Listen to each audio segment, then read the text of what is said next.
Good evening, people. Welcome to the after party. Welcome to the fan debate channel. We just witnessed Arsenal going out on top after a thriller. What a cracker. What a game.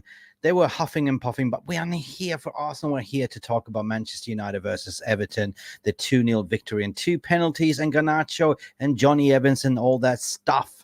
We have 10 games to play. 10 is the manager, 13 points to play. How many points do we think we can get?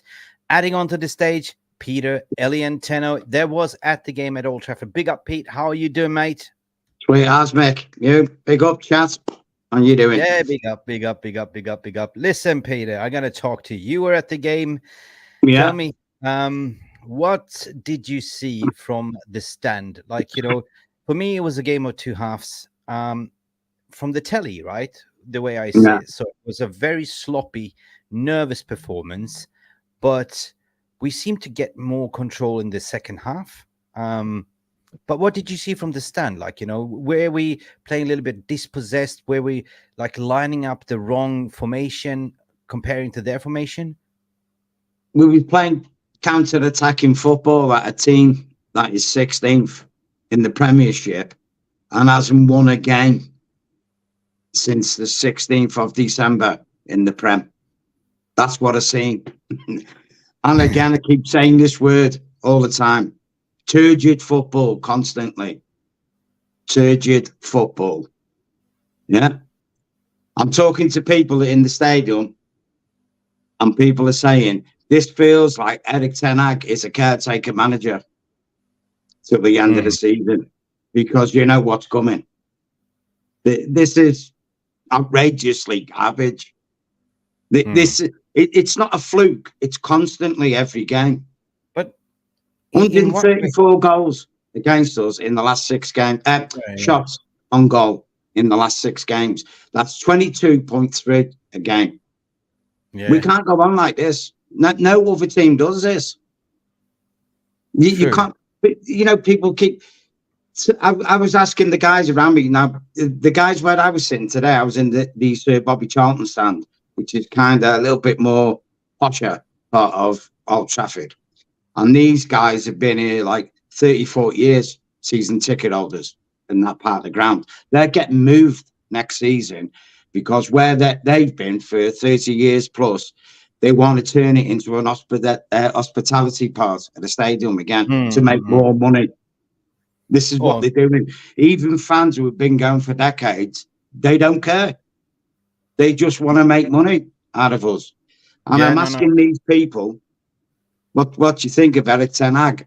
And it's like, one guy turned around and said to me, I've been coming for 50 years to Old Trafford, and this is the worst football I have ever seen in my life. And I said, you're right. It is absolutely diabolical football. And I said, do you think Erik Ten Hag should keep the job? And all I got was a resounding, he's gone, the end of the season. Goodbye. You're done.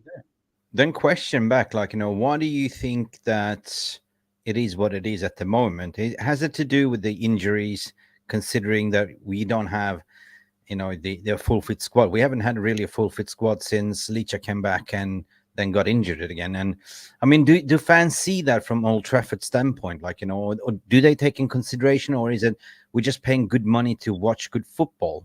I mean, you know what one fan said to me, Mick, who I was sitting by,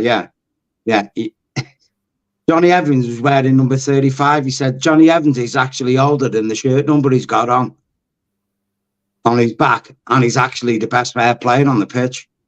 That just says it all, doesn't it? That just absolutely says it all. When a 37-year-old man who's only just rejoined the club after 10 years is balling overpaid players. But how can you defend this? And then I listened to the after-match comments of Erik Ten Hag saying we were the better team and that, and it's like, don't talk, mate. Just stop talking, please. No. Just stop giving interviews after the game. Just stop doing it. You shouldn't. I mean, it was 50-50, in terms of possession. But I'm going to ask you a question, and I'm going to pull in Papi and ask the same question. Do you think that Ten Hag is the man for the job No, coming summer? no, All right. that's it. All right. No.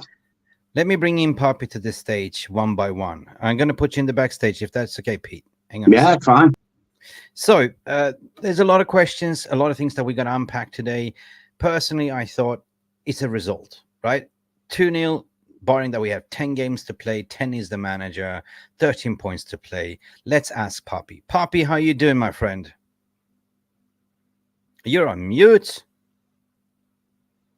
You're on mute. I'm doing good. I'm doing good, brother. I was like shouting, Peter, allow me to enjoy my Saturday, please. Do not remind me how terrible we were.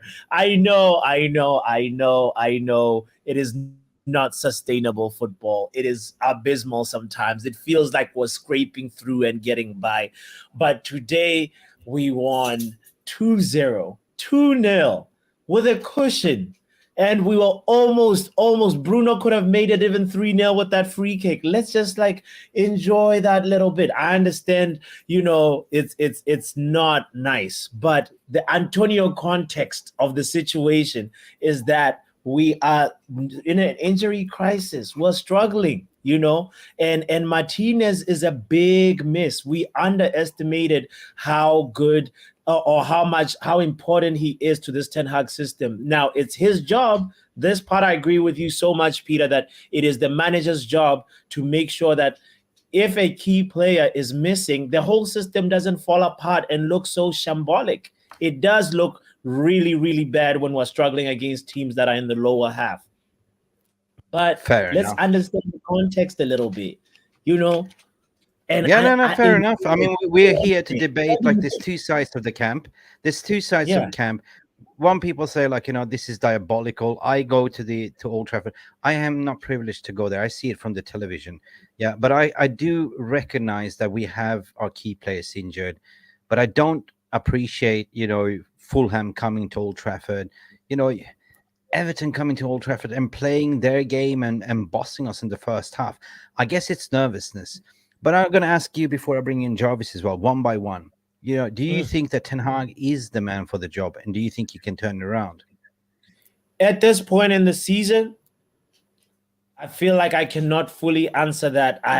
It's let's wait till the end of the season to really, really, really make a fair judgment on him. Right now, he's not helping himself with some of the. What I loved about what Peter said was the fact that Ten Hag's post-match comments, sometimes you're like, hold on, is this the same man? What you been smoking?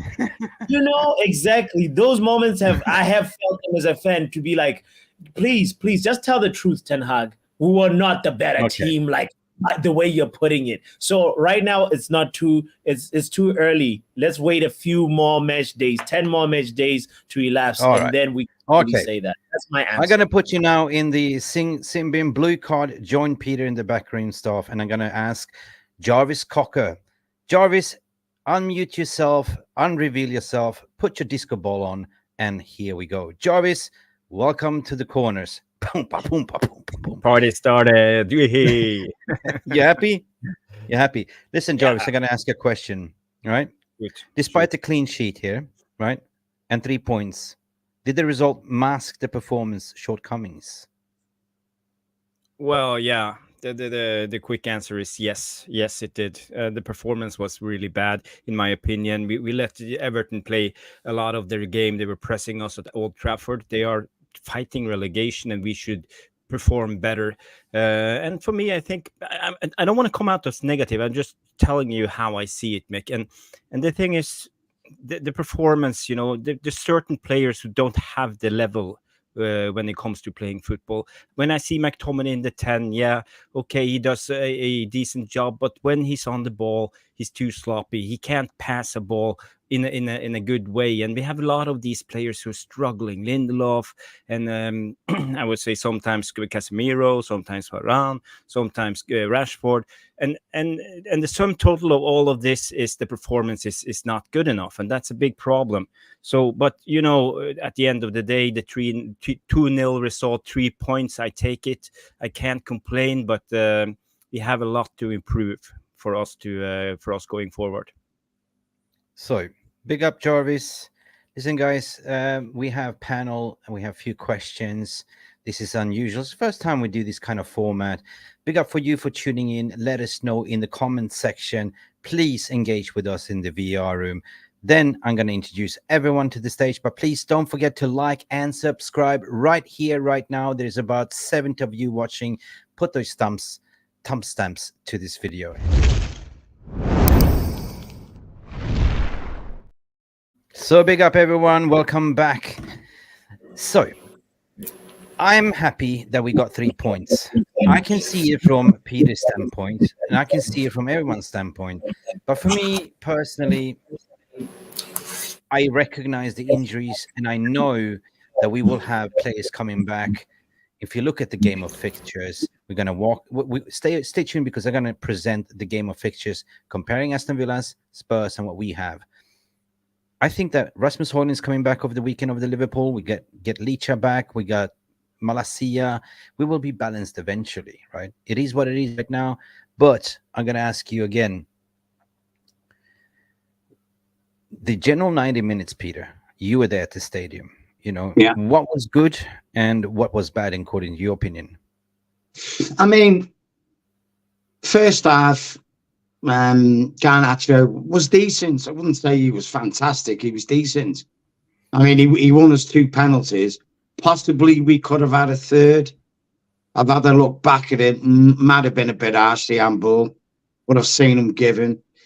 He had 2 other opportunities in the first half. Garnacho did to cross the ball when he was on the right wing, and he didn't. Maybe we could have just betted the game there and then in the first half, but he didn't. But yeah, he was okay. He fell off a cliff second half, Garnacho. Casemiro couldn't pass water in the first half. It was like, are you drunk, mate? No, yeah. It was like the balls are just going here, there, and it's like Scott McTominay. What can I say? Got a nice haircut now, hasn't he? Yeah. Fine. At least he's going for him, isn't he? Lindelof average. Onana made a couple of decent saves, actually. Onana did. He did. Clean sheets. Everton, I mean, looking at it from the first half, Everton were more direct. I was quite surprised how they were bossing us a bit. They got one of the guys next to me alluded, if Everton could finish the dinner, they'd be up in this game. Yeah. Because they did create some good chances. I was keen to see Braithwaite play today. He was good. He was good. I thought Onana, Everton's midfielder, Onana was good as well. He was decent. Yeah, I mean, in the first half, both the wingers, McNeil and the other winger, what's his name? They played for Leeds. Jesus Christ. Oh, yeah, I know, He used to be in the academy as well. Oh, yeah. Garner was back. He wasn't too bad. No great shakes. I mean, the goalie, the England goalie, made a good save from Bruno. That could have changed the game. So, I mean, we're playing counter-attacking football at home, like I said, against a team that hasn't won since the 16th of December in the Premiership. It's like, you cannot let this go on. This is just not good enough. We're Manchester United. True that. And that's it. I'm sick of excuses. We've got injuries. We've got that. Look, just deal with it, Erik. Yeah. If you had an actual game plan, you'd be able to bridge the gap between your injuries. But you've got no game plan. That's the problem. And it's everyone can see it. I was near the Stratford end. They were shouting singing Erik ten Hag's Red Army, and it wasn't very audible. I don't know whether it came across on the TV, but there's a lot of people saying he's gone. He's gone, Mike. It's flat. Okay. He's not going to make it. Jarvis, you agree what Peter is saying there? There was, what's your view on why he's kind of playing the counter-attacking style at Old Trafford against Everton, who was, by the way, setting up a low block 4-4-1-1, right? The classical Sean Dyche. Yeah, but yeah, they weren't really sitting in a low block because they were running a lot. They were running much more than us. They had players who, my God, they have legs on that team, and I was impressed how they can keep up the pressure, the high press that they did in the second half, constantly running with Harrison, Garner, Onana, McNeil, Doucouré, and all of them. So actually, I think both that they had a decent game plan, not sitting deep, but I would call it mid block and sometimes pressing high, but they had legs, they had the stamina, and we look knackered all the time. You see Casemiro, he's red in his face, hanging with his head. He's huffing and puffing. The same with Mainu today. Even he is getting tired. McTominay, Bruno, the usual ones who are like Duracell rabbits who always runs, even them. And today I would say I was a little bit disappointed with Ten Hag. You do your first substitution at the 78th minute, subbing off Casemiro for Amra, Mainu for Amrabat. And Everton had been bobbing us around the second half. So for me, again, the in-game management from Ten Hag, I'm critical. Yeah. Terrible. Poppy, can I ask you a question? You did a watch along, of course, close eye. What's your thoughts on the way he set up in the first half versus how we played in the second half? Did you see any difference? It felt like the difference came more from the players. I definitely saw in the midfield, we were having a lot of trouble with our build-up play. It was not connecting. The ball was not sticking, especially with Casemiro. Casemiro had this sort of a few moments where it's like a very simple pass that he normally should be able to make a 10-yard, 15-yard pass. It's like, what's going on, mate? So he grew into the game. Casemiro grew into the game. That was why it felt like we played better in the second half. But there's this thing about how Everton started. They sort of surprised us. The first 5 to 10 minutes, they were actually getting a lot of final third entries and into our box. And actually it felt a little bit more like a back and forth kind of game. And as Ten Hag mentioned it in the post-match press conference, that the game was a bit too stretched at certain parts, and he was talking especially about that beginning. And then the second half, I think partially was more like calm down, do not panic. And then our wingers were particularly they were not chicken wings. They were actually Garnacho. He actually was literally now being more so direct and looking. Of course, Peter pointed out a few moments where he could have done better. It's the decision making. That's his phase in his development right now, is to improve your decision making. Because let's be honest, he was not a starter last season. He was starting to grow into this role. So, and it's been consecutive starts for Garnacho since, as far as I can remember, maybe like 10 games, 11 games plus. So that's it felt like second half we had a little bit more grip and grasp of like, this is how we want to play. But the first half was when we didn't know what we were doing. It might have been the early kickoff, that early kickoff might have just, because I don't think we've had an early kickoff in a while this season. I know. It was a very early kickoff, but Papi, I got to ask you a question. What was in Casemiro's bong today? I mean, what was he smoking in the first half? Because that wasn't Casemiro. I mean, God, he looked like he was, he had a few.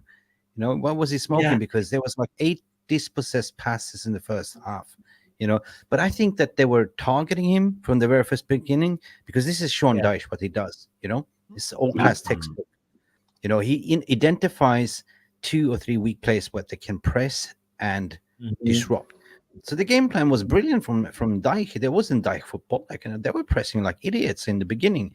They didn't let us play out from the back. And I was kind of, what the hell is going on here? But I agree what you're saying. In the second half, we kind of went a little bit calmer. Johnny Evans, Varane, solid in the back line again, right? Yeah. But I think that they targeted Casemiro and Lindelof. Guys, was it just me that saw that? Or do you see that they deliberately targeted Casemiro and Lindelof in the back there to exploit that space. I'm curious what Jarvis would want to say too about Sean Dyche's game plan, because I was more focused on the Ten Hag. Like I didn't really sort of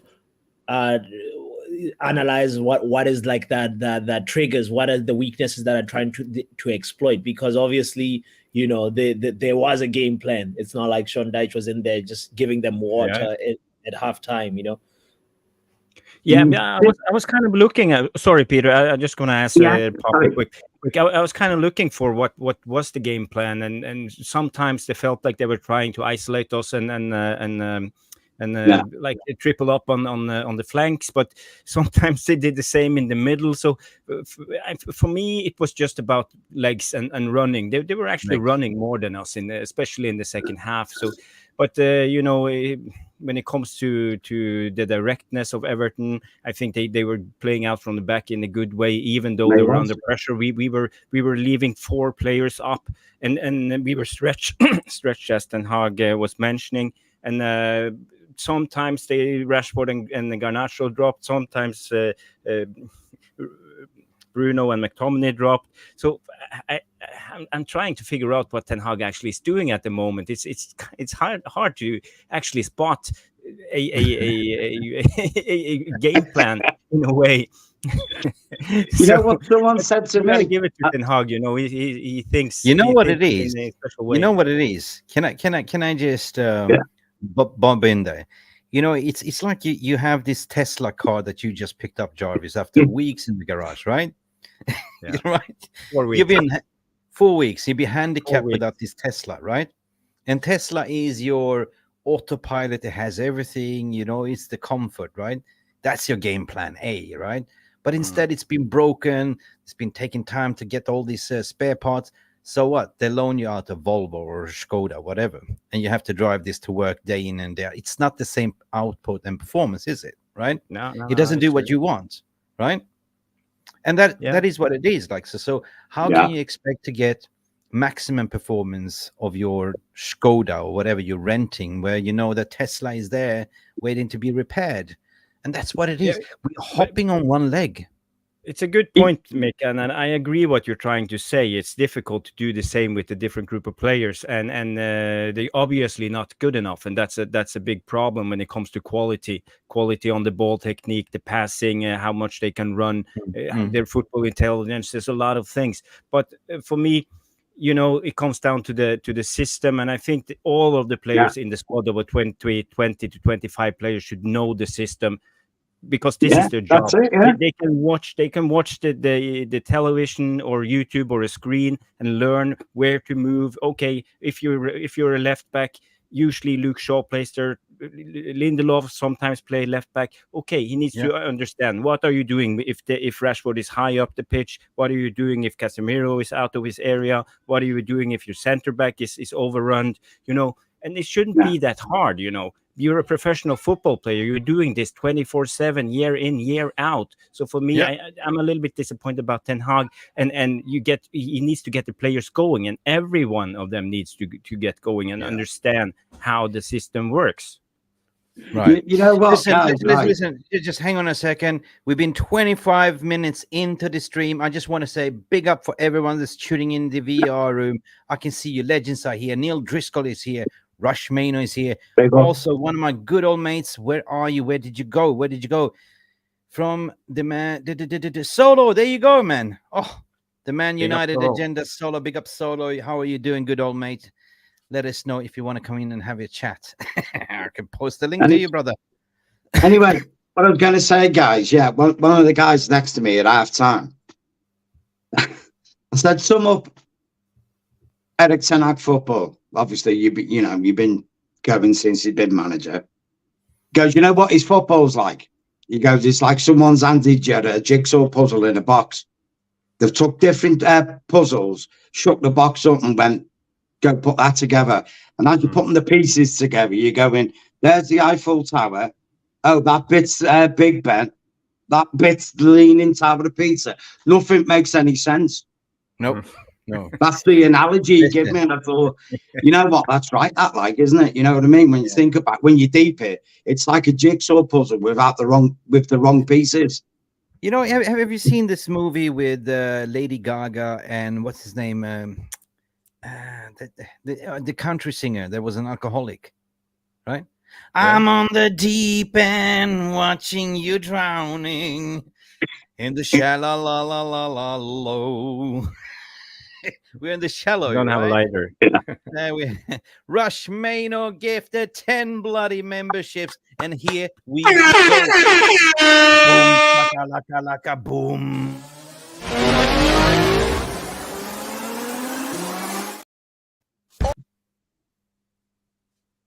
What happened? Did Glazer come and cut on the cords? Oh my God!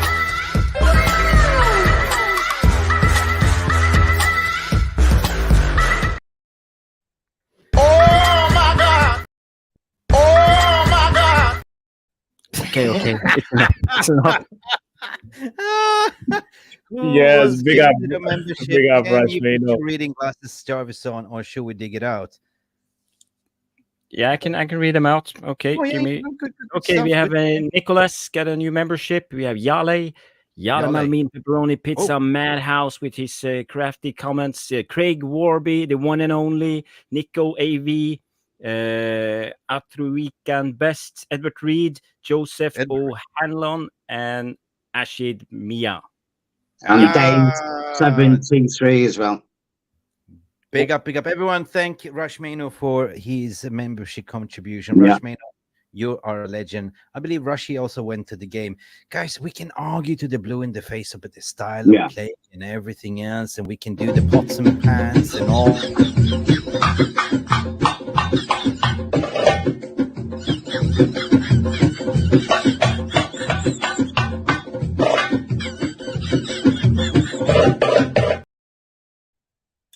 10 games to go, guys. And as a United fan, I got to ask you a question, right? Do you really care about the style of play or getting the maximum 30 points to play for? You know what? There's a way to lose, Mick, isn't there? You know, if you can say, I mean, let's be realistic here. The way we've been playing and the way we've been letting chances come against us, you know what's going to happen next Sunday, don't you? I'll just say this, without the FA Cup. That's the nice way of putting it. Yeah. Because we're not going to beat Liverpool playing like this. Yeah. I mean, Rashford, where was Rashford again today? Gone. I mean, I'm tired You know what? I keep, every time we see Rashford playing now, I keep listening to a Queen record in my head. I'm the invisible man. I'm the invisible man. That's that. I mean, he's singing it with a duet there with Scott McTominay. They both singing like in a one is singing the bass and one is singing the tenor. Like, I'm the invisible man. See right through me. And Ten Hag is going, I want to ride my bicycle. I want to ride my bicycle. Get on that bike, guys. 10 games to play, maximum points. Rasmus Højlund will be back. Leach will be back. Everything will be okay. We'll be finishing strong the way I see it. With the I was thinking, guys. I was thinking it's the Battle of the Baldies today. You know, no offense, Pappy. You know, where obviously Dyche and Erik Ten Hag, and I was thinking Erik Dyche in his gravelly voice. Erik, what's that? Can you roll us a fat one, mate? You know what I mean?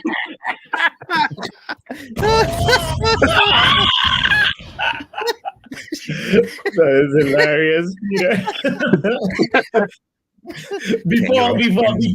Before we come out for the second half, let's the after match interview. Hey, Erik, can you recommend what you're smoking? She's from Holland, from the red light district. But Peter's analogy reminded me of this thing. We might have talked about it, Mick, a couple of days ago about a car that the engine is a Porsche engine. You go to the scrapyard. Yeah. That's what yes, it's a car that's basically, our club is basically a car that was assembled at the scrapyard. If you have a friend that owns a scrapyard, you'll pretty much understand this. You know, you see this ones with the door is yellow. It's a Toyota door, and then like the rims are like BMW rims. Get inside, the steering wheel is a Subaru, but the engine is a Porsche. You know, it's just crazy. You know, Tell you what I did notice, guys, today outside Old Trafford. The alignment is messed up. It drives like this. It's nothing.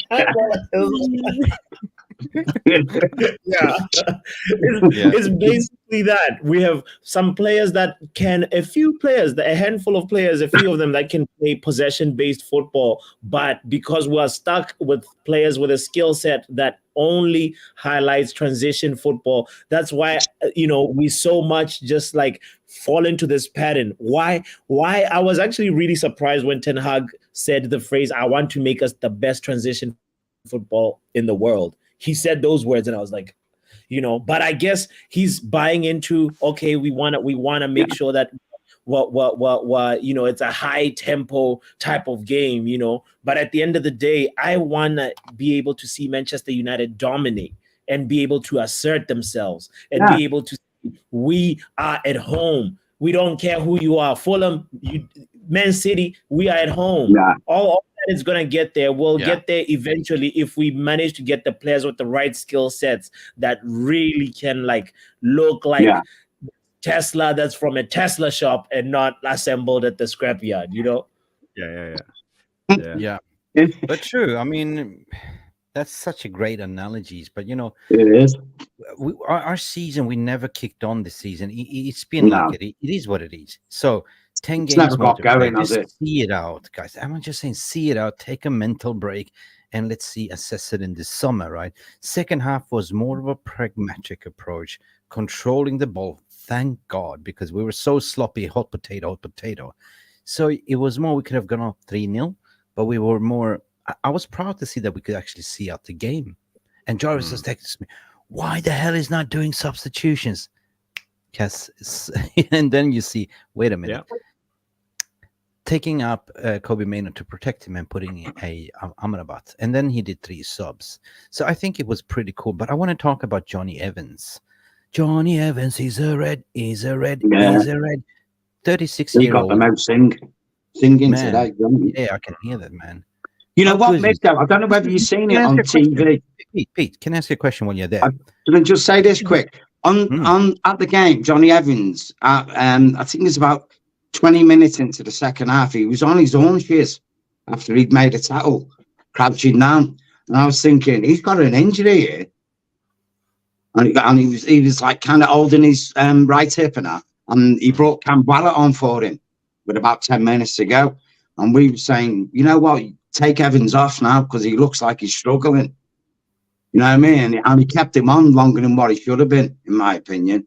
So I don't know whether Evans has picked an injury up or a slight knock. No, but he cannot play fucking full 90 minutes, to be honest. And it happened last game too. He took off Evans for Kwambala, so it's good. Yeah, you give Kwambala a few minutes. But you know what? Question back to you: would you give him another extension? A 1-year extension? Yeah. Right? Would you, Jarvis? You? Yeah, definitely. He's earned it. Keep Johnny Evans. Yes, I will keep him for one more season.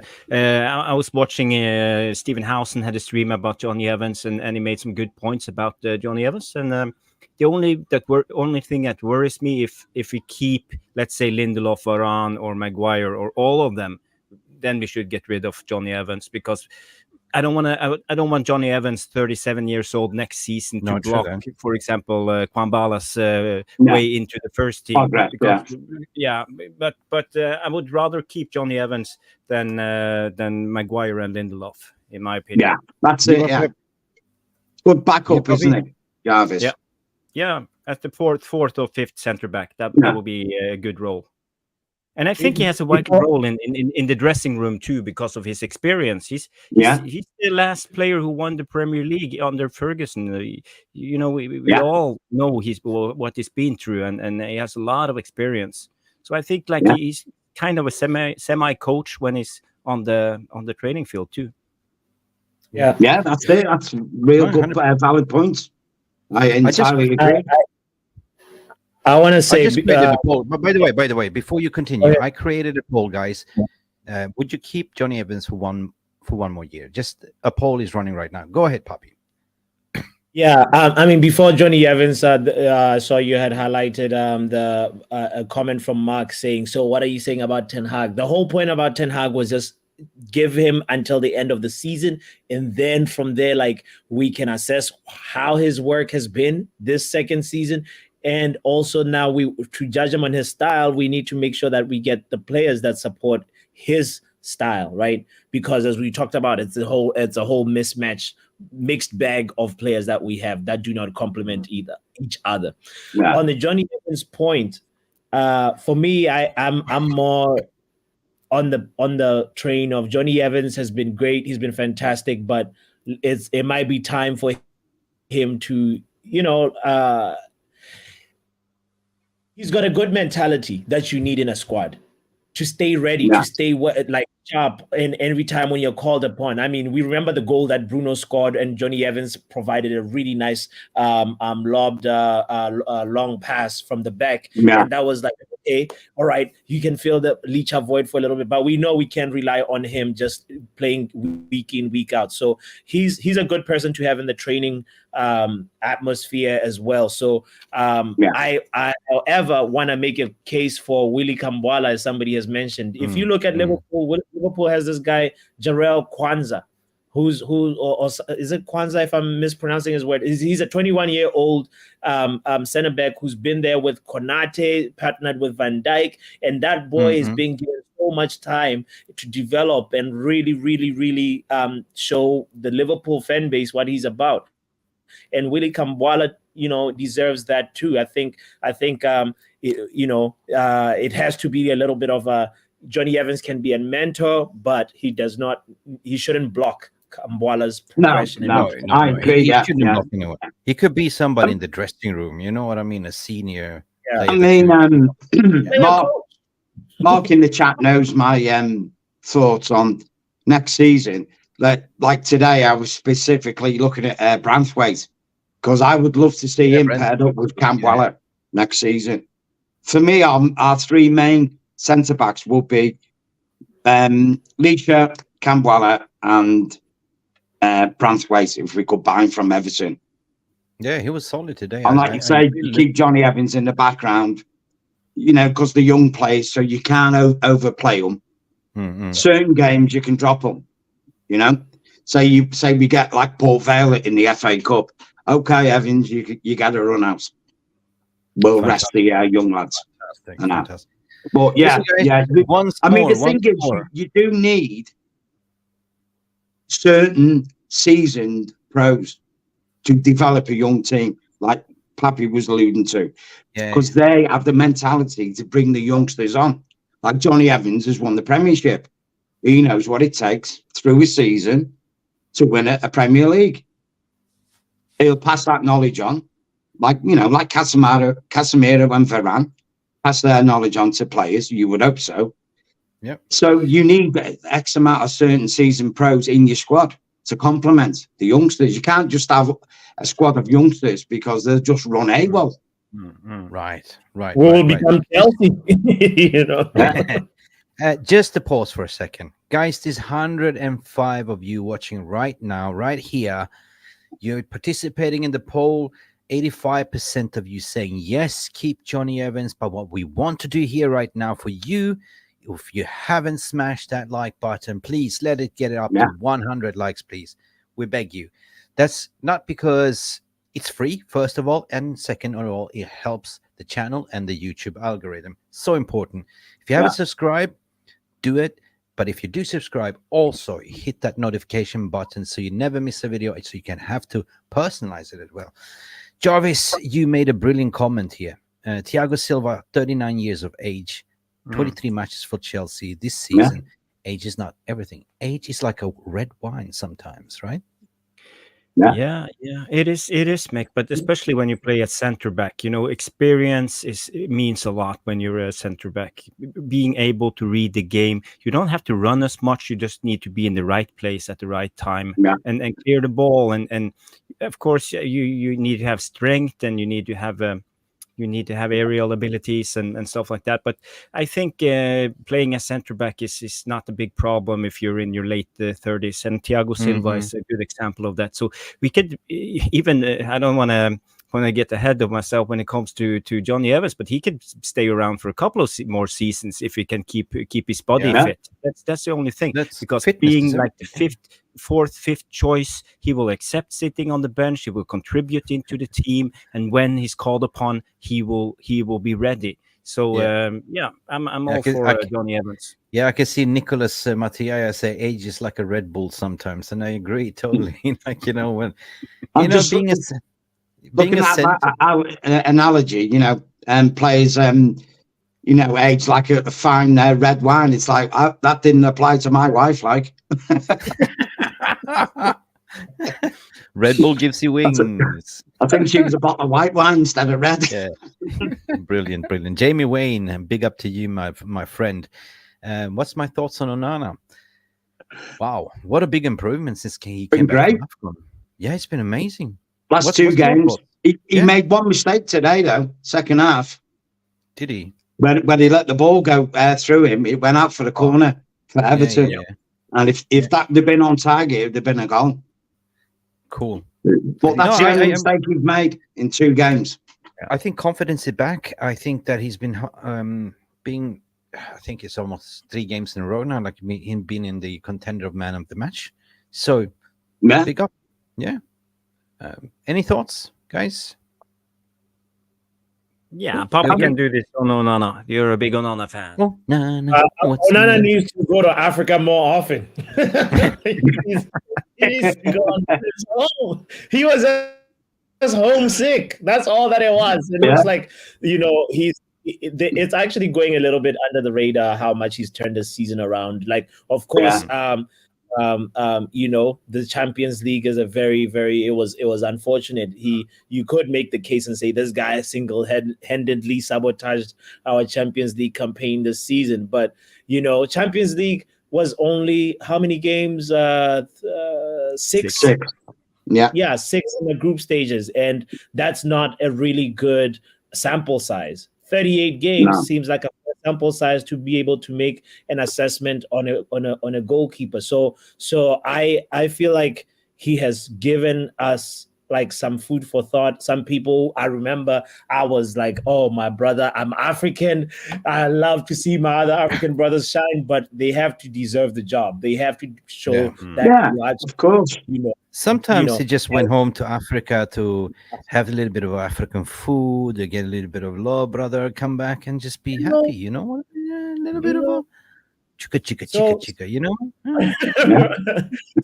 but we have to give him the flowers for the mental resilience that he's had. Even when he was in Africa, he was trolled a lot actually at AFCON. Guys, at AFCON, he was even trolled by the stewards. Because he played once and then was subbed for the rest of the tournament. He was pretty much as a new sub, and that also can put you on a negative downward spiral. So he actually has a lot of mental strength, and that's the type of player that I feel like we need to keep around. So keep going. He needs to go for the Golden Glove. Jarvis, how do you guess? I mean, also though, Pappy, can I ask a question? Sorry. It's difficult to be a solid keeper when you haven't got a set back 4 in front of you as well. True that. That is a major problem for the keeper. Yes. Now I'm going to ask Jarvis the question because Lily is very scientifically. How do you gas a banana? I don't know. A banana. How do you gas a banana? But Maybe I read it. I agree with Poppy's assessment. I think he's been brilliant lately, and credits where credits due. He had a bad season up until the last month, I would say, and now he's really performing well, and he's becoming the goalkeeper. I can actually see him being a Man United goalkeeper for the years to come. And today another good game. I think it was better against Manchester City. His distribution was more precise. Today he was a little bit unprecise because Everton was putting him more under pressure when hitting it long. And his choice of a lot of his balls went against Bruno. And Bruno with a big man in his back is not the best thing. Playing it out, he needs to pick out McTominay and try to find the best man who can shield the ball. So there's things to pick on, but I think today he was good. His best game in United shirt was definitely the Manchester Derby game last week. There was an article. He was excellent in that game.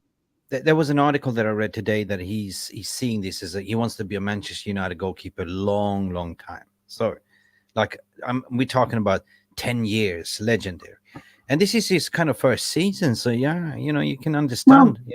No, that was the I started off rough, didn't he? His first season. But the thing is, right?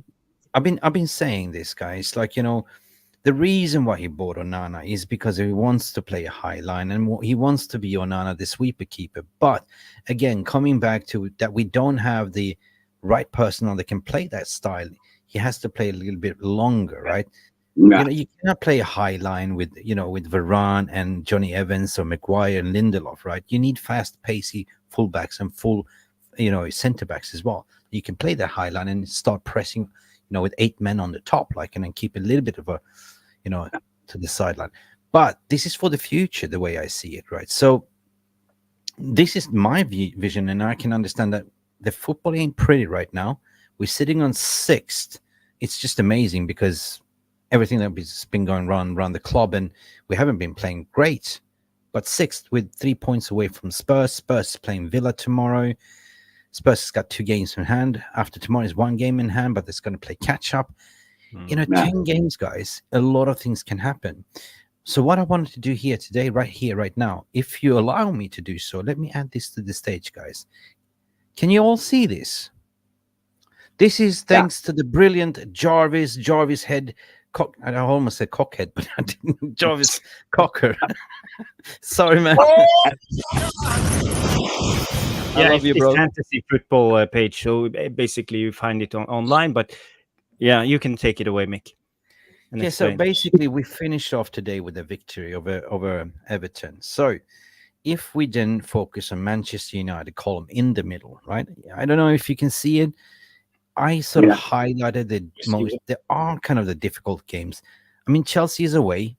I think we can do a number on Chelsea, 100%. They did a little bit of a yo-yo. Brentford No, we're not going to beat them. Brentford made it hard for Arsenal today. Yeah, we might, but that's on the 30th of 30th. But March. Guys, Højlund will be back, so we will play more differently right now with the center forward 100%. But what I'm going to focus on, Liverpool is on the Sunday 7th of April at home, Old Trafford, right? We can do a number on that. We know we can do that. If it's an Anfield, it's difficult, but this is at home, right? We have Newcastle at home as well, and Arsenal also at home, 11th of May, the second game or third game of the season. And by Arsenal, that could be a seasonal decider who's going to win the league. And if we can get into 5th or 4th, according to my opinion, because by then we should have all the players back. Licha, maybe Mason Mount, maybe, the full squad, right? We will finish off with a nice bird. Right. Let's park that in the middle. Let's walk you over to the left. Spurs, let be Spursy, right? So Villa and Spurs are playing tomorrow. Something's got to give a point. Somebody's got to lose, 100%, right? But if you look at Spurs, they got Fulham away, difficult. Luton is always Luton. The shooting, right? You know what I mean? West Ham, not a joke either. Spurs, West Ham, there's always West Ham is always every London team's bogey team, right? Newcastle, Manchester City, Arsenal, Liverpool, Burnley. Sheffield, and finish off with Chelsea. They have fucking difficult games if you look at it, right? Just City, Arsenal, and Liverpool in a row, right? So there's 100% 9 points lost there. Boom. You may argue to the point, right? 9 points, right? So we got 30 points to play for. You go look at Villa from the right hand. Let's shift ours to the right hand side, right? Okay, we know they're playing Spurs tomorrow. Then have West Ham away, Wolves, very tricky as well. Manchester City, Brentford, Arsenal, Bournemouth, Chelsea, Brighton, Liverpool, and Crystal Palace. So, if you see this balance right now, do you see what I see? If we just stay focused, just look at ourselves, getting the right mentality play back into the helms, because in the middle of this we have an international break as well, right? Yeah. So it's not doom and gloom. That's what I'm trying to say. If you look at it this way, but I believe the fans tend to look at, oh my God, we only look at Manchester United. Oh, this is like how we're playing right now. But for now, right here, right now, it's a results business. It's to get maximum points. I want to hear your thoughts. Of course, yeah. Peter, let's start with you. Do you believe we can do a number here? If we can find consistency, we can do, yeah. Of course we can. Nothing's impossible as long as it's, point-wise viable, you getting there. Obviously, we've got to rely on teams to drop points. That goes without saying. But I was just looking at the Tottenham fixtures there, Mick, and you said Man City, Arsenal, Liverpool. That's 9 points they lose. I'm like, when was the last time Spurs beat Arsenal? It's true then. No, but we can get fifth. I think it was black and white, wasn't it? I mean, we can do, yeah. But we can do. I'll go through on current form. I can see us getting beat at Brentford. Right. Okay, 30 points to play. Chelsea, we could win. Liverpool will lose. Bournemouth could be a draw. Newcastle could go either way. Burnley should beat them. Palace going to be fighting for relegation. Tough game. Arsenal probably in a title fight. Going to lose. Yeah. Brighton, end of season, probably win. Sheffield United, they're done. Again, it could go the other way because they've got nothing to lose. Once you're relegated, then you play with no fear there because you're done. You're dusted. Okay. Will we pick up enough points from them? I think we're going to fall short. Okay, Pete. Before I move on, how many points, according to your opinion, 30 points to play for, how many points do you reckon Manchester United can pick up? We'll pick out of that. Okay, then I'll go say 3, 4, 5, 6, 7, 8, 9. I'd say 18. 18 points out of 30. Ooh. Yeah. All right. Go with your Pops. On current form. Obviously, there's a long way to go, isn't there? I'll finish off with Pops. Guys, in the VR room, please let us know how many points do you reckon Manchester United will pick up over these maximum 30 points. Let us know. Out of 30, I believe we, given the context of what is happening, one, there is major upgrades in terms of Højlund coming in. Remember, we got a snippet of what the front three, the dream front three, the flowing front three that has a synergy, Garnacho, Rashford, and Rashford. So if we get Højlund back, we are actually going to be able to score goals. And I think out of 30, a possible 25, 26. Remember, guys, we haven't gone in a string of matches this season where we haven't been unbeaten. And usually Man United, it doesn't matter under whatever manager. It can be Ole, it can be Van Gaal, it can be whoever.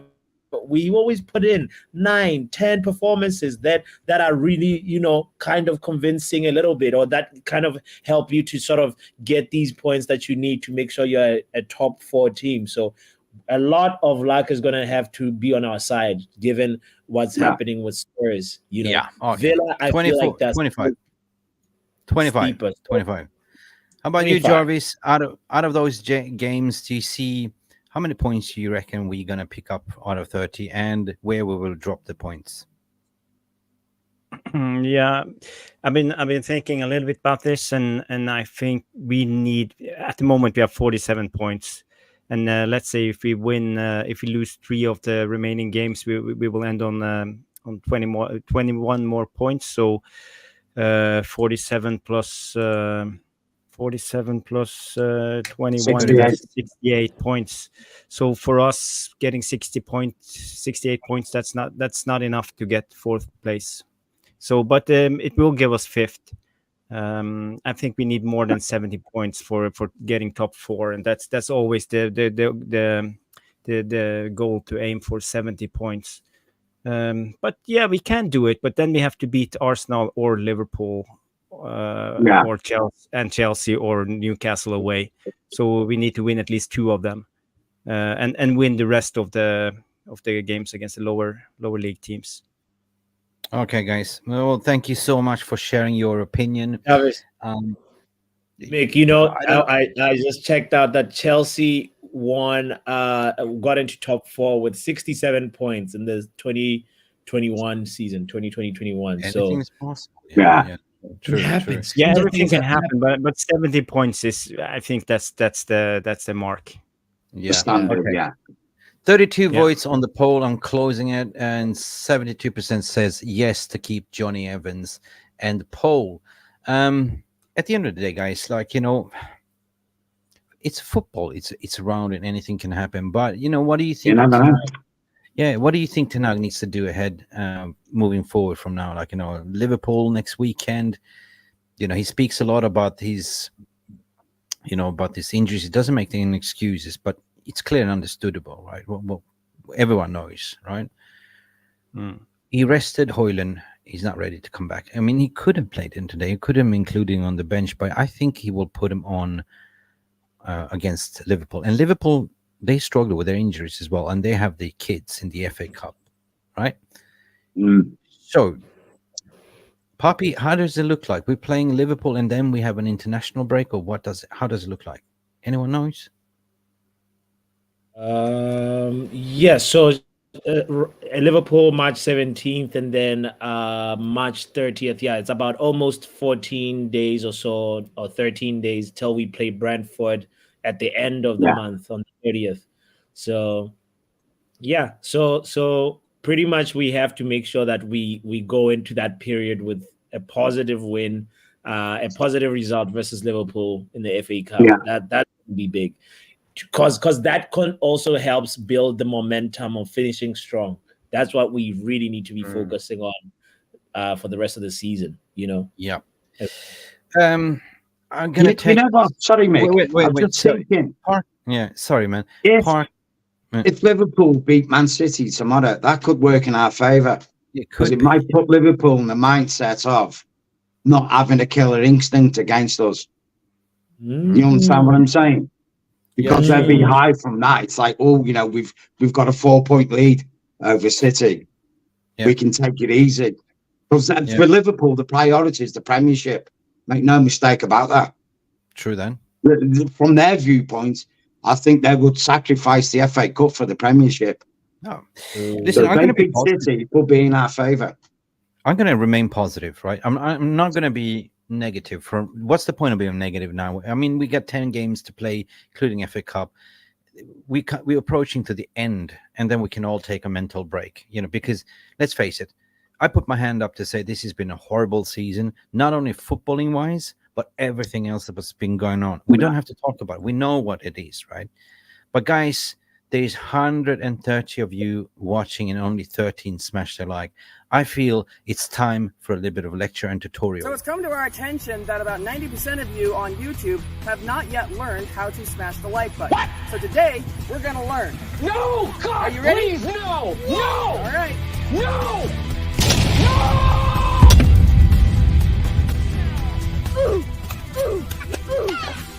And that is how you smash the like button. Hit the like button. What did I say? Hit the like button. Exactly. Don't forget it. Nice. So, did everyone smash the like button, or did you learn something from this tutorial? Smash it, guys. Listen, it's been great energy. I don't know what you say, Poppy. What do you feel in general? Do you just want to see us, get as much as bloody points as you can and just finish off and go to the transfer market in the summer window? So the mission is simple. It's try to sort of make sure that you finish the season strong. What do you need to do that?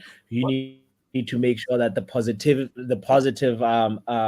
momentum keeps on building, because let's be honest, 2023 was not nice, but 2024, the calendar year, has been a little kind to us. And of course, we have had the Fulham blip, we've had the Manchester City Derby Day disaster, but we were kind of, sort of expecting that anyway, So right now, finish the season strong. Out of 30 points, let's try and aim at least for minimum 20, 21, 22, 23 points. That's really where we have to be focused on. And I'm more like on the trying to figure out what's going on too with our left back situation. We've all just been like, this whole season has been, Ten Hag has been looking like, that what's his name? Mr. Bean.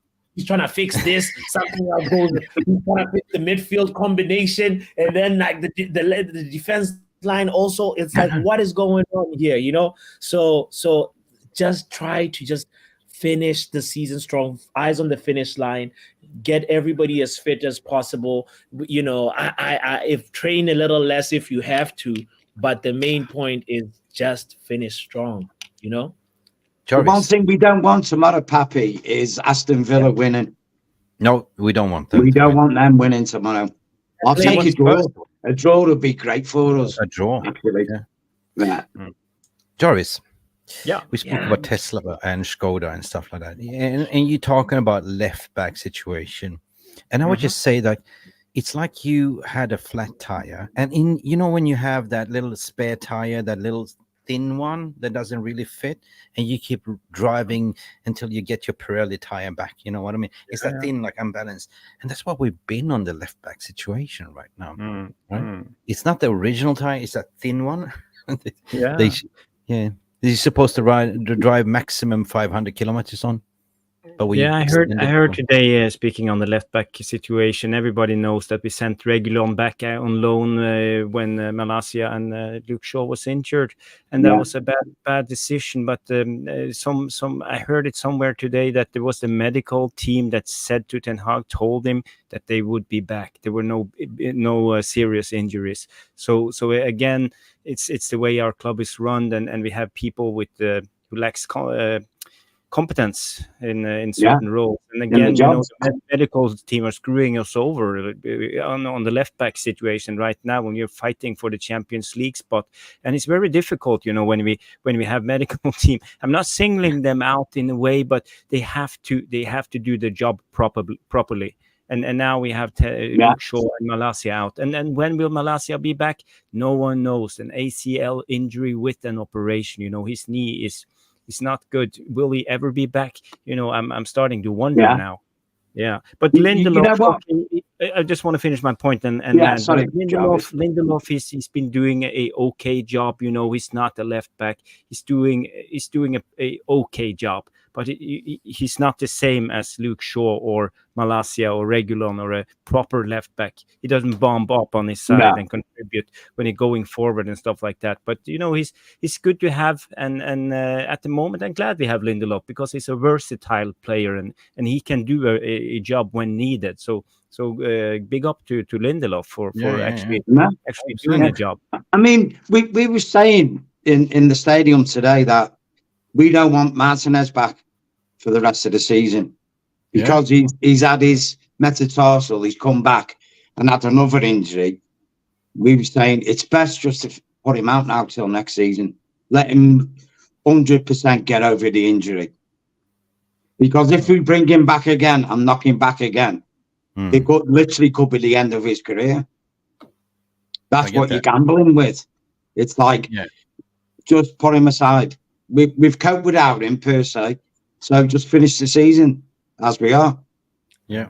Let him get fit, and then we can kick on next season with him. No, and the worry is, Peter, is if we rush him back, he will get injured again and miss preseason. Exactly, Jarvis, another season, and we will have a player like Bailly, like Rojo, player who will always be injured and never really recover from the injury. Yeah, and we don't want that. Lindelof is more important. No, Lisandro Martinez is more important having the full next season for me. I agree with what you're saying. Yeah, definitely. Right. Guys, I'm not gonna jinx it, and you know me, I'm just gonna go with this, right? I'm gonna go to the footballing gods, and I'm gonna say, how many points are we gonna be able to salvage out of this team? You know, we have maximum 30 points, right? So basically, I started on minimum on 20, and it goes all the way up to 30. So let's have a little bit of a fun. And while you do it, again, did you smash that like button and let us know what your maximum points will be? Should we do this, gents? Let's ask the footballing gods. Let's go. What is the footballing god saying? Are we going to get 23 points? Is that enough? Is that enough? Yeah, that's enough. That's enough. I think 20, it will be enough. So let's hope the footballing god are right. But if we go by Peter, who is also a god in his robe, in a way, I think he's right when he says 18. I think that's much more realistic. 18, okay. Yeah. I might get giddy, man. 10 is the manager, 10 games to play. Maximum, you maximize 30 points. Come on, Poppy, you can do this. You'll never know. Smoking. I know it's being really wishful and hyper optimistic, but I think we have to be realistic and realize there's gonna be teams that are fighting for relegation, teams that are, you know, these matches are actually very difficult, you know. And when as we've seen how Everton has been the whole bottom of the table was upset by the FFP as well, while playing against FFP. So this is Can I ask you what do you think? What do you think is playing on Ten Hag's Spotify list right now? I can tell you he's listening. Living on a prayer.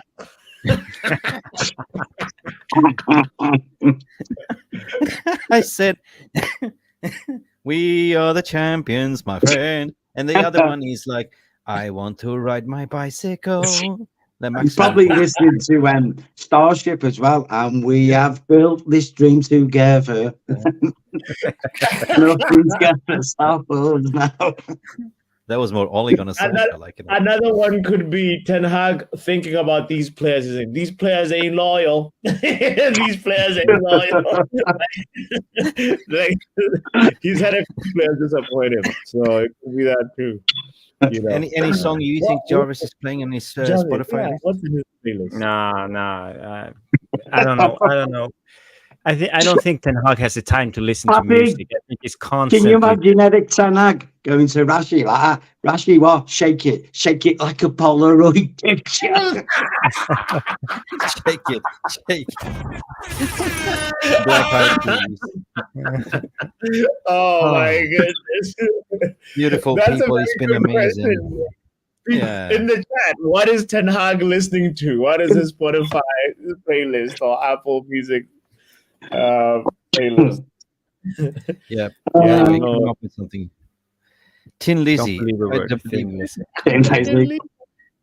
No, he's probably playing "Don't Stop Believing." Yeah. Just a Dutchy boy that came to Manchester. Try to make a difference, but I got screwed. I've just found a perfect one, Mick. Boom, boom, boom, boom, boom, boom, boom, boom. Rashi, savior of United. Boom, boom, boom, boom. Oh, we forgot. I'm tired of speaking All about eyes Rashford. on me. The whole media is on him. All eyes on That me. is one, Mark. All eyes on me. Yeah. Yeah. Oh, classic. Everybody walks into the press conference. All eyes on me. Yeah. No, but seriously, I don't. Jarvis, I know we're going on time here. Happy Saturday, everyone. We won this game. Good vibes, FC. But still, right? I don't want to talk about Rashford. I don't think anything I don't want to talk about. Ten Hag came out to defend it. Always look at the bright side of life with Monty Python. Yeah. Yeah. Jazz. The only way is up. The only way is up. Yeah, true. But I do want to talk about Garnacho, though. We have to talk about Garnacho because he was, according to my opinion, man of the match. When I did the player ratings earlier in my show, people was jinxing it, so it ended up being, I don't know, Rashford got the man of the match. But I think that somebody trolled us, right? Must be. Yeah. Yeah. I mean, he played well. Like I say, first half he played well, Rashford. Second half he did fall off a cliff. But he's young, isn't he? Yeah. You know what I mean? And he's had it's his first real season. And it's been a demanding one on him, hasn't it, really, when you look at it? Yeah. So, I mean, what else can he do? I mean, he's chipping in with what needs to be done. He's won 2 penalties for us. So, basically, he's won us the game. I thought he was brilliant. He was my man of the match, 100%, because he never stopped trying. He was doing what a winger needs to do, constantly running at them, right? So Kobe Mainoo as well. People were saying, "Well, I didn't see much of Kobe, but you didn't see what Kobe was doing off the ball as well." So more of defensive. So Kobe has to babysit Casemiro today. Yeah. Was he your man of the match, or was it Johnny Evans? Yeah, for me it was between I think Johnny Evans or Onana. Both of them had a great game, but I will give it to Johnny Evans. Okay, Johnny Evans. Johnny Evans. Just Johnny Evans. Just Johnny. Just Johnny. Here comes Johnny. Which movie is that? Here comes Johnny. Shining. Remember The Shining, The Shining. Shining. Any questions from your end? I mean, we had a good time. It was a fantastic stream, I must say. I'm happy. We had some questions prepared. I just want to have one question I can ask the panel. You know, we conceded 23 shots. We always talk about the shots conceded. Yeah. And it raised the question: is Ten Hag overreaching with his expansive style of play? Should he be more cautious and play more, I would say, defensively? Yeah. I would, because you know what, Jarvis, this is why I said we'd get 18 points out of 30. Because if we keep leaking the shots like we're leaking, they're going to cost you games. You're going to come across Ivan Toney next, Brentford. You know what he's going to do, don't you? To us. Liverpool. You know what they're going to do, Arsenal. You cannot let these boys have this amount of shots at the target and think they won't score, because they will score. That's the point. Yeah. So we've got, like Jarvis said there, we've got to shore it up. Conceding too many shots, you said, right? Yeah. Puppy. There is. Go ahead, mate. Could we call Rashford up and say, how many shots did you concede in Belfast? Here's the thing. How many shots can you take? That's Rashford. That's why the question we ask Rashford. But the point that you're bringing up, Jarvis, it's showing there's a systematic error, a consistent systematic error that is shown by every time Ten Hag plays against it doesn't matter the coaching system. If the deficiency is a constant, then it means that Ten Hag needs to address it. There's a systematic error. It's not the tools, it's not the players, but it's how he's arranging the players. And Peter brought up the jigsaw analogy earlier on in the conversation, and there is something that is jigsaw-like in the way that other teams are able to just cut through us, and we're not as compact as we were last season. Last season we're not solid. And yeah, of course, the Casemiro is a big part of it. The jigsaw applies to the players part. Yeah. But it's that thing. It's the arrange of the jigsaw puzzle as well. It's not just the jigsaw piece. It's like he's the one who's supposed to let them know, like, okay, these situations, this is what you have to do. Now, it feels like Ten Hag is a type of manager who sometimes subscribes to the school of thought of like the players will figure it out. I've given them enough tools to figure it out, but these players don't have that kind of IQ. I think I once remember words from Arsene Wenger one time. He said something that was like this: football is not a chess game. It belongs to the players. Coaches are the ones who analyze how to use the players. Right.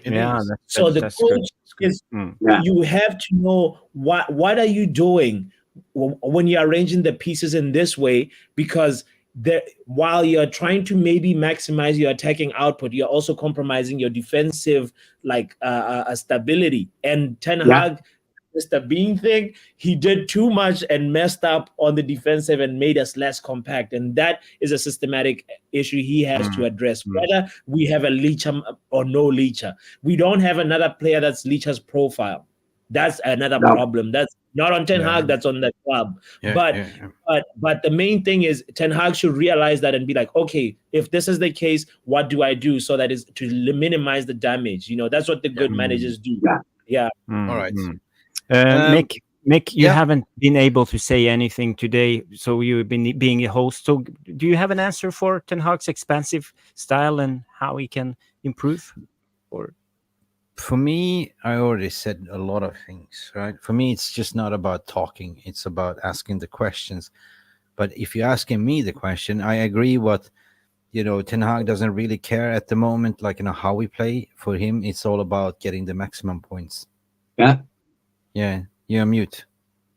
So, Jarvis, you're mute. Yeah, I was just talking to Philip. Sorry. Sorry about that.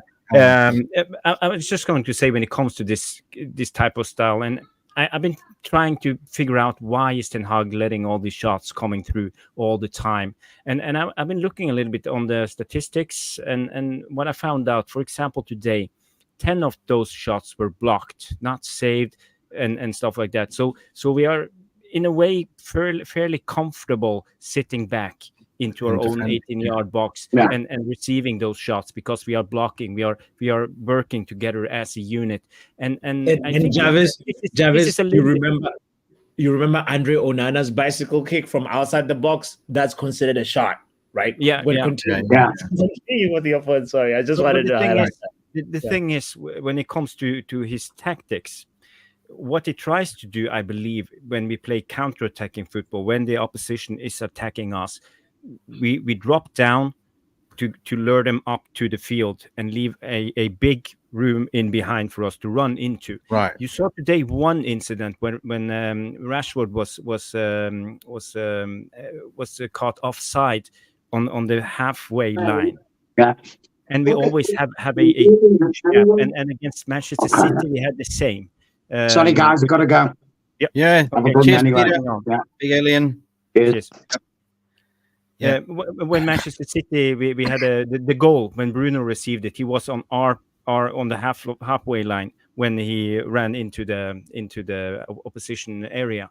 So we always have a lot of space to run into, and I think this is what Ten Hag is trying to recreate all the time by dropping deep to get a lot of space. No, so you're absolutely right. I mean, he accepts that they can have a shot at us when we have 10 men in the box. Yeah, that's why I said, too many shots. I mean, that's why I'm going to ask Marcus Rashford, how many shots did you concede in Belfast? 20, 30? Because we are absolutely conceding too many shots. But as what you said, he feels not confident with Johnny Evans and Varane, and as we are defending as a compact unit. And 100% Onana is being in a much, much better form. But what we're missing is that water bottle effect. You know what I mean? That you're following the defense and you tack. where the water bottle goes, where the ball goes, you follow, right? The midfield has been the problem all season long because it's that, there should be a 30 meter, not minimum 25 meter gap between the center defender and the attacker. So everyone should follow, right? What we discussed earlier, and I keep saying that Ten Hag's style of play had to be changed based on the injuries, because he brought in Onana. He wanted to play sweeper keeping. He wanted to play possession-based football high up on the pitch. That means that everyone should be parked at the halfway line. But if you're going to play like Maguire, Evans, slow defenders, you can't do that. All of a sudden, you have to play that style and just ping it up long balls, ping it up long balls. So we cannot play out that back 100%. So for me, what you're asking the question is 10 games to play, 30 points. And for me, it's just survival football. It is about getting maximum points available, right? At the end of the day, football is a results business. So can I swallow this pill? 100%. I could. Could you? Some people are saying, oh, there's no style of play. But fuck me. It's like getting into the top 4 what matters right now, right? And that's what I want to say. Big up, Kevin. Big up, Van Cam. How you doing? Yeah, come on, United. Come on, Kev. Listen, guys, if you want to come in and have a say before we leave, we'll paste the link in the description. Otherwise, it is pretty much time to say goodbye, right? So what's your thought process regarding this puppy, Botswana? Yeah, so I'm actually a little bit like, I hear what Jarvis said about yeah, we have bouncers, but that of center backs that Ten Hag is comfortable absorbing, or rather he's saying give us the shots so that we can be able to like win the ball and and then try and counter you guys, gain more space, but also I'm thinking this is a little bit anti-Ten Hag football. What I feel like is part of the hallmarks of Ten Hag football at United. He said he wants to cause high turnover football, like high turnovers, fast transition, and sort of pinning the opponent, like from the mid-block position, trying to pin them into their half. That's sort of like that boxer that's like not defensive, but it's more like in your face, trying to make sure that you are in your space, in your side of the pitch. That's usually like what I feel like he wanted to achieve, right? But is he doing this out of a consequence? What Big Up Mark is doing this? Is he doing this intentionally or unintentionally? Is it because like of the center back profiles that we have? They're more is the center backs themselves that are like saying, all right, cool, let's go a little deeper and become pillars, or what? I don't know. That's sort of like what's in my mind, given what Jarvis just said. It's just been like, I don't really want to, I just want to park. There's a lot of water's been running on that bridge. I just want to look forward. I want to be positive. And the one that's been influencing me is Mark, sitting there right down here. He's been the most delusional United fan, but delusion is something what I call positive. You can smoke some weird shit from Jamaica, you know what I mean? Or, you can smoke some weird shit in Thailand as well. But at the end of the day, what's delusion? Every fan is delusion, right? You lose one game, but still, like, you get pissed off. You do. But as soon as we're getting closer to the game time, you're getting more giddy. And it's like, we can do that. And that is delusion, isn't it, guys? All right? Yeah, more or less delusion a little bit, I mean, positivity at the end of the day is like, we are fans at the end of the day. So when, like Mick might say, as a Ronaldo fanboy, I might say, Papi is a fanboy for Messi, but at the end of the day, we still fans at the end of the day. We love the beautiful game, and the game is not a perfect game. Just supposition, Papi, hypothetically speaking, it's not a fact, you know what I mean? But I just saying, so at the end of the day, like Jarvis was saying earlier, which I was really like what he was saying about the team and the performance, Ten Hag not doing too bad, the team kind of comfortable with the shots that we conceded, which is not great, in the sense that, even if half of the shots are being blocked and only like another half of those shots are actually on target, it's still a little bit a lot, because, the more clinical teams might punish you for those situations. But at the same time, Ten Hag kind of changing it according to what he has available to him to use, because we injury stricken and down to the bare bones. And I feel like we can't actually expect these players to come and provide the same kind of impact that some players like Alessandro would provide coming out from the defense, because, he marshals the game quite like Johnny Evans, but he also has more mobility and more energy. And then he has this kind of for me, this intensity that is strike fear into some of the strikers coming at him because they know he's going to clatter them. You know what I mean? Yeah. So I feel like sometimes it's more like we're missing players and certain characteristics in the squad that is give them a chance, you know, at maintaining a certain fear factor in terms of the opposing teams that we're facing. But, you know, coming on to what Mick was saying, you know, in the running of games, it kind of favor United when you look at the 4 games right before the last four games in between the last 6. You know, those 4.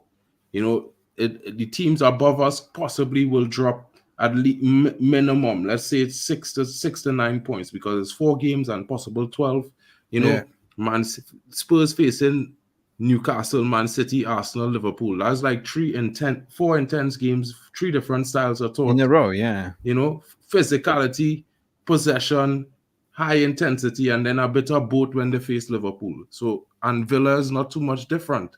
So it's kind of positive in the sense that if United could at least win in the Premier League the next 2 to 3 games, which is quite possible, you know, even if we were to lose against Liverpool in the FA Cup, I might not be too disappointed because, you know what, if we could lose against that many FA Cup and then win the next 3 to 4 games, that puts us in a situation where the 2 teams above us must win, and that might cause them to lose. So, no, 100% big up to you and for me providing your positivity. I'm starting to get on your bandwagon. I'm starting to see for my mental sanity. I'm a realist, you know what I mean? But I'm tired of being like, you know, tired of pointing fingers of Rashford conceding shots in Belfast and everything that's been going on, all these allegations here and there. I just want to enjoy the rest of the game. You know? So tomorrow, Super Sunday, guys. I want to hear from you. Man City, Liverpool, Scouserpool. What do you think the result will be? A draw would suit us best, so I'll keep it sweet and short. A draw for them, and that's all I would like to see tomorrow. Yeah. Jarvis? Yeah, I think City will win it. I think this is the situation, what they have been working for all season. They have the experience. Guardiola and his winning instinct and the players. I think this is how City always win the league when everything tightens down and it goes down because to of the massive games like this. Support. Yeah. But this is how they write. So I think City will win the game. I hope there will be a draw though, because I would rather Arsenal to win it than City or Liverpool. Me too. Honest to God, Arsenal deserves it. Because I keep saying, right? Okay, you have 3 teams that you hate, rivalry teams, right? City's never been a rival, but they're becoming like, I don't want them to win a 4P. No way. But as I keep saying, like, you know, it's like you, Jarvis, standing in the front of the judge and receiving the death sentence, and the judge said, how do you want to die? It's like taking the electric chair, taking the needle or the bullet in the neck. You know, which one would you choose? I would choose the fastest route. So definitely I would choose Arsenal because they haven't won anything for 30 years. But on the other hand, their fan base are absolutely going to give us bollocking, right? City, I don't want it to win another treble or 4P. You know what I mean? It's just like, it's not on, right? With the cheating allegations. And coming back to that, you know, they always come back strong because they have this bloated squad that's been cheated and inflated, and fuck him.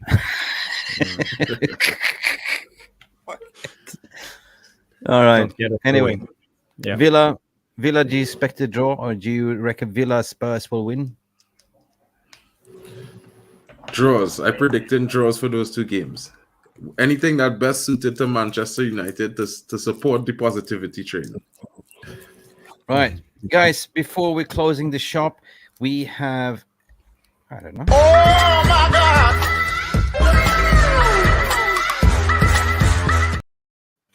Yes. Get in there. Getsu Gary C gifted 5 membership. Big up, Gary. How you doing? And let me see who was gifted a membership. Let's see. Oh, where's my chat? Where did my chat go? Lachla. Sorry. Oh, wait. Hey. I'm getting old. Where did my chat go? Where's me chat? Where's me jumper? Let me read them out for you, Mick. I'll make it easy I got for it. you. I got it. Alien Tenno was gifted a membership. Jamie Adegoki was given a membership. Oh, Quad big up Sports Jimmy Carl, Adegoki. Kev McGee, and Kareem O'Jalil. They were all big given up a membership Jimmy. courtesy of Big up Gary Quad C. Sports Carl. Big up everyone, and welcome to the family. And everyone, thank Gary C for his membership. I almost did an Irish thank. Gary C. Gary C. Gary C. I got lost in my tabs here, guys. I got lost. Not Gary Neville. Gary Neville, yeah. And big up everyone. Welcome. And don't forget it is free, almost free to join the membership, but it is only costing you 90 cents, right? It's very little. And a month. A month. And that takes us a far way, because we are not profitable, right? But we put in a lot of hours in here. You have Jarvis driving. He's finally got his Tesla back after 4 weeks. He was so broke, I couldn't afford him to pay Snickers anymore. And finally he got his Tesla back. Poppy, big up Boston in the house. Always grafting, always, I don't know how many hours you clock in doing those watch-alongs. I don't know. Do you ever sleep? Boston never sleeps. Nah. Sleep. They'll sleep when I die. Do you know that Arsenal, Mick, are only the fourth side to win each of their first Premier League games of a calendar year? The previous three have all went on to win the title that year. Man United in 2009, Liverpool in 2020, and City in 2021. Arsenal has got momentum right now, so your wish might actually just end up happening, Mick. They are also the bottlers, Papi. So you know what? They might just bottle it just like Spurs. I thought when you were doing the bottle analogy, I was like, oh, he's talking about Arsenal. Oh, no. Listen, my brother from another mother is coming to visit me. He's a Gooner supporter. You've seen him on this channel before, but he's coming to visit me, and we're going to do this live streaming when it's Arsenal versus Man United. He's especially coming for this. I can't wait. He's going to visit me just for this occasion. He's going to fly all the way to Phuket and to do this live streaming. So, guys, we're going to make it special. That's a game I'm looking forward to. The Arsenal game, right? And also, of course, Sunday, guys. Is it Sunday? Is it Saturday? FA Cup. Saturday? Yeah, we be there. We be there. Yeah, but let's just do this. It's Sunday. Let's just wrap up this week.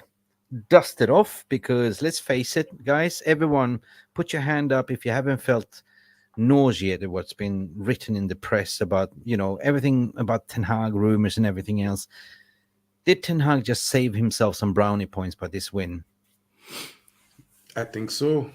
I mean, to be honest, Mick, I'll just say this, right? I never really think that from what I heard from Jim in the press and from what I know of Omar Barada, I never really thought this summer, Erik Ten Hag's job was really on the line. I feel like he would be the guy to steady the ship at least, until the next January window. Right. Cool. Guys, it's been fantastic. Thank you, everyone, for tuning in. Legends in the house. Jarvis is tired. I am bloody tired. It's 4 a.m. in the morning. You know what I'm going to do now? I'm going to walk me dog. Catch you later, guys. And have a good Jarvis, meeting. Thank you for coming in. You look absolutely knackered. No. I'm doing another stream. I'm jumping over to Nureddin on United Real Therapy. So if people want to join me, jump over sent to me a message United Real Therapy and watch more of Jarvis, Nureddin, Boombaye, and all the other guys on that channel. Yeah. Nura sent me a message before. Watching the show, a lot of theatre after watching that shite. So unfortunately, I'm doing my match reaction at 8:40. I've decided to come and watch a piece of dance theatre. So He's done the theatre. So big up. Lots of love to you all. Big up MUC Realist Tv. Big up to you, Nerdin. Go check it out. Go spot job on Man United Real Therapy with Nerdin. It's going to be a show as well. I should also plug like Jarvis, probably sometime after Jarvis, in about an hour or so, after Jarvis goes on Nureddin's channel.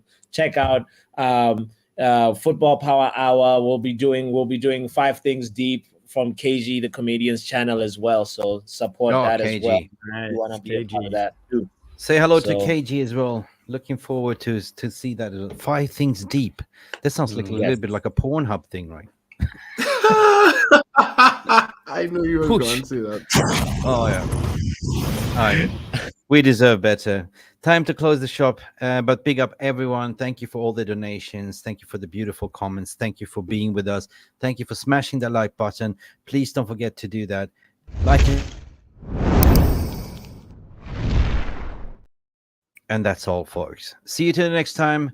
Have a fantastic Saturday. Thank you so much for stopping by and watching Mufc Realist TV. Don't forget to like and subscribe and follow us on the socials.